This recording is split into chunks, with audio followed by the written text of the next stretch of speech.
So we're doing a little project today. Obviously our little darlings will be finishing school either this week or next week. Obviously it's quite nice to do something to give to teachers and teaching assistants, say thank you. You know, it's always lovely to create your own card. So I'm just gonna quickly mock up a little saying, which is obviously thank you for helping me grow, which will look lovely. You can create a print, or you can create a little card to give to your teacher. Or you could even let your little one try this out themselves with a super tip pen, which would be quite cute, I think.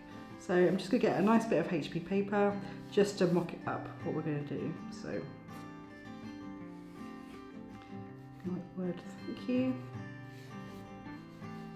And now think about how much space you've got. So if there's going to be a card, it's going to be, you know, A6. So we want to kind of fill this area. Then nice long exit strokes on the Y.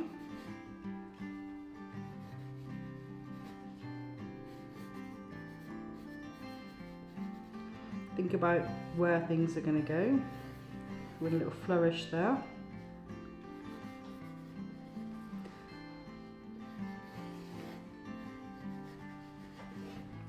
There you go, like a lovely little saying to give to your teacher. So I'm going to use my ink and I'm going to go over this. Now you can use one of my previous tutorials to really play around with the lettering and see how you can try that.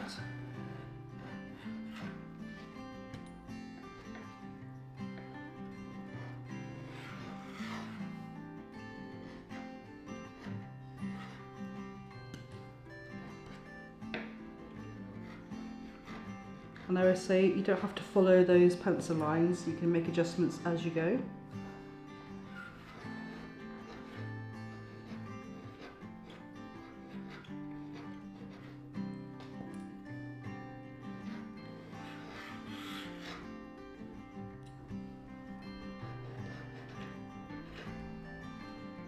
I'm going to make this pretty large. I know that I'm going to run out of ink, so I'm going to constantly reload this. Fill this space up. Move your paper around. And there you go. Thank you for helping me grow. Should we put your little tamina dots in there? You can do this in any colour ink, on any type of paper. It's just a fun, quick project, especially if you're a bit like me and leave everything to the last minute. So if you like that tutorial, obviously it'd be great if you subscribe and you like and you comment or share with people, and I hope to see you again soon. Take it easy, bye bye.